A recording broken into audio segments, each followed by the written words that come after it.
रात के 2 बजे थे।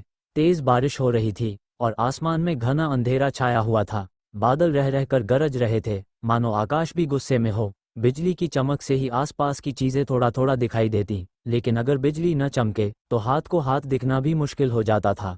झारखंड के घाटशिला स्टेशन के बाहर रामदीन अपना ऑटो लगाए सवारी का इंतजार कर रहा था। उस समय इस मौसम में सवारी मिलना लगभग असंभव था, फिर भी वो उम्मीद लगाए खड़ा था कि शायद आने वाली ट्रेन से कोई सवारी आ जाए। करीब 1 घंटे बाद ट्रेन आई। थोड़ी देर बाद जब बिजली चमकी तो एक 18-20 साल की मॉडर्न सी लड़की कंधे पर बैग लटकाए स्टेशन से बाहर निकली। वह सीधे रामदीन के ऑटो के पास आई और मुसाबनी जाने के लिए बोली। रामदीन ने कहा, रात का वक्त है, इसलिए मुसाबनी जाने के 500 रुपये लूंगा, नहीं तो 2-4 घंटे इंतजार करो, सुबह 100 रुपये में ले चलूंगा। लड़की ने तुरंत कहा, अभी 200 रुपये रखो, बाकी वहां जाकर दे दूंगी, और फिर बिना किसी संकोच के ऑटो पर बैठ गई। रामदीन ने ऑटो चलाना शुरू किया। आधे घंटे बाद वह गंतव्य तक पहुंच गए। लड़की ने एक मकान के बाहर गाड़ी रुकवाई और घर से पैसे लेने के लिए अंदर चली गई। वह काफी देर तक अंदर नहीं लौटी। रामदीन अकेले बैठा बैठा परेशान होने लगा। आखिरकार उसने घर का दरवाजा खटखटाया। काफी देर बाद एक बूढ़ा आदमी आंखें मलते हुए दरवाजा खोला।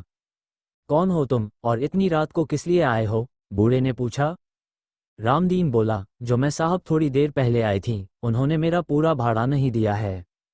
बूढ़े ने हैरान होकर उसकी तरफ देखा, फिर बोला, यहाँ तो कोई मैं साहब नहीं रहती, मैं तो अकेला रहता हूँ। रामदीन की नज़र एक फ़ोटो पर पड़ी। उसने फ़ोटो की तरफ इशारा करते हुए कहा, यह मेम साहब तो वही हैं जिन्हें मैंने स्टेशन से लेकर आया था।